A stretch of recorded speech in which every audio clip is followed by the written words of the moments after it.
Periyar Maniammai Institute of Science and Technology, Tanjavur. Aerospace engineering with specialization in unmanned aerial vehicle. சாதாரண சம்பிரதாய நிகழ்வாகத்தான் இயல்பாக பார்த்துட முடியும் அப்படிங்கிறதுனாலும் நிறைய இதில் விளைவுகள் எதிர் விளைவுகள் இருக்குது.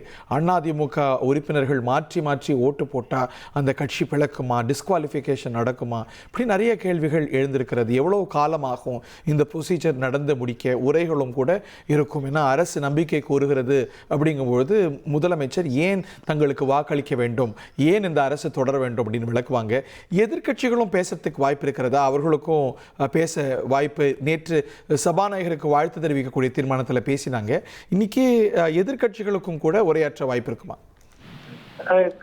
அரசுடைய தனி தீர்மானத்தை முன்மொழிந்து தமிழக முதலமைச்சர் பேசுவதற்கான வாய்ப்பு அங்கு வழங்கப்பட்டு அவர் உரை நிகழ்த்திய பிறகு எதிர்க்கட்சி தலைவர் மட்டும் குறுக்கீடு செய்து பேசுவதற்குண்டான வாய்ப்பு இருக்கிறது. இல்லை என்றால் தமிழக முதலமைச்சர் அரசியல் தீர்மானத்தை முன்மொழிந்து அவருடைய கருத்துக்கள் எல்லாம் முழுவதுமாக பதிவு செய்த பிறகுதான் எதிர்க்கட்சி தலைவர் எழுந்து பேசுவதற்கான வாய்ப்புகளை சபாநாயகர் கோருவார். அரசியல் தீர்மானத்தின் மீதான அந்த நம்பிக்கை கோரும் தீர்மானத்தில் நான் சில கருத்துக்களை முன்வைக்க விரும்புகிறேன் அப்படிங்கறத பதிவு செய்யப்படும் பட்சத்துல சபாநாயகருடைய அனுமதியை பெற்று அவர் பேசுவதற்குண்டான வாய்ப்புகள் அதிகமாக இருக்கிறது.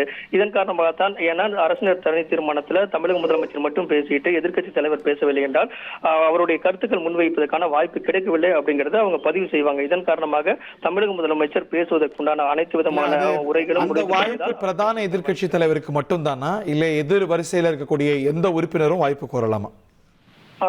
மற்ற உறுப்பினர்கள் அரசினர் தனி தீர்மானத்தின் மீதான கருத்துக்களை பதிவு செய்வதற்கான வாய்ப்புகளை கோரலாம். அது சபாநாயகருடைய முடிவுக்கு உட்பட்டது. வாய்ப்புகள் நிச்சயம் தரப்பட்டு, ஏனால் இது அரசினர் தீர்மானத்தின் மீதான அரசு ஏன் தொடர வேண்டும் என்று தமிழக முதலமைச்சர் கருத்துக்களை பதிவு செய்யும் போது எதிர்க்கட்சி வரிசையில் இருக்கக்கூடியவர்களுக்கு வாய்ப்பு வழங்குவது வழக்கமான இருக்கக்கூடிய நடைமுறைதான். அதற்கான நடைமுறையில் அவர்கள் கோரிக்கை வைக்கப்படும் பட்சத்தில் அதை சபாநாயகர் ஏற்றுக்கொண்டு அதற்கான வாய்ப்புகளை வழங்குவதற்குண்டான வாய்ப்புகள் இருக்கிறது.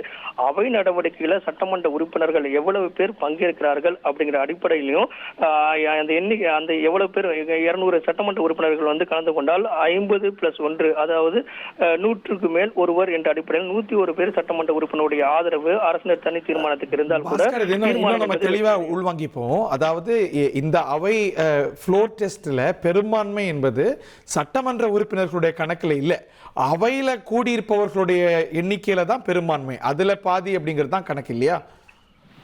நிச்சயமாக தமிழக சட்டப்பேரவையினுடைய வருகை பதிவேடு மூலமாகவே அதை நம்ம தெரிந்து கொள்வதற்குண்டான வாய்ப்பு இருக்கிறது. எத்தனை சட்டமன்ற உறுப்பினர்கள் அவை நடவடிக்கையில் பங்கேற்பதற்கு வருகை தந்திருக்கிறார்கள், அதன் அடிப்படையில தீர்மானத்தின் மீதான ஆதரவு எவ்வளவு அப்படிங்கிறதையும் கணக்கிடுவதற்குண்டான வாய்ப்புகள் அதிகமாக இருக்கிறது. அது ஏற்கனவே 233 பேர் வந்தா பெரும்பான்மைக்கு 117 தேவை. ஆனால் 200 பேர் வருகிறார்கள் என்றால் 100 பெரும்பான்மை இல்லையா? நிச்சயமாக அந்த நடைமுறை தான் அமலில் இருக்கிறது. அதே நடைமுறையை பின்பற்றுவதற்குண்டான வாய்ப்பும் இருக்கிறது. இதன் காரணமாகத்தான் தமிழக சட்டமன்றத்தில் உறுப்பினருடைய வருகை இன்றைய தினம் எவ்வளவு இருக்கிறது, கொறடாவுடைய உத்தரவு என்ன அவர்கள் ஏற்கனவே கொடுத்திருக்கிறார்கள், அந்த கொறடாவுடைய உத்தரவை பின்பற்றி அவர்கள் வந்திருக்கிறார்களா அப்படிங்கறதையெல்லாம் சட்டமன்ற உறுப்பினருடைய வருகையை பொறுத்து நம்ம தெரிந்து கொள்ளலாம்.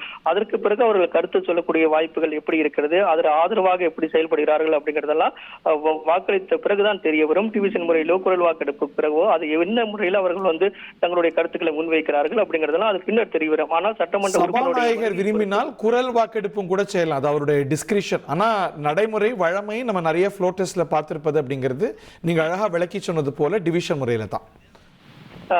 அதாவது குரல் வாக்கெடுப்பு மூலமாக ஆளுங்கட்சி இதற்கான தீர்மானத்தை முன்மொழியது என்று கோரிக்கை வைக்கப்படும் பட்சத்தில் எதிர்க்கட்சிகள் நாங்கள் டிவிஷன் கேட்கிறோம் அப்படிங்கிற கோரிக்கைகளை முன்வைத்தால் சபாநாயகர் டிவிஷன் முறையில தான் அதை கணக்கீடுக்காக எடுத்துக்கொள்ளக்கூடிய வாய்ப்பு இருக்கிறது. ஏனால் குரல் வாக்கெடுப்பு மூலமாகவே அந்த தீர்மானத்தை நிறைவேற்றி தருவதற்குண்டான வாய்ப்பு சபாநாயகர் இருந்தாலும் எதிர்க்கட்சிகளுக்கு வாய்ப்பு வழங்கப்பட வேண்டும். எதிர்க்கட்சிகள் இந்த தமிழக சட்டமன்றத்தில் அரசினுடைய தீர்மானம் அரசுக்கு பெரும்பான்மை இருக்கிறதா எப்படிங்கிறத முன்வைக்கிறார்கள். இதன் காரணமாக அந்த முன்வைக்கக்கூடிய கோரிக்கையை டிவிஷன் முறையில கணக்கீடு செய்தால் அது சபைக்கு உரியதாக இருக்கும் அப்படிங்கிறது சபாநாயகர் அறிந்து அதற்கான உத்தரவை பிறப்பிப்பார். Periyar Maniammai Institute of Science and Technology, Tanjavur. Aerospace engineering with specialization in unmanned aerial vehicle.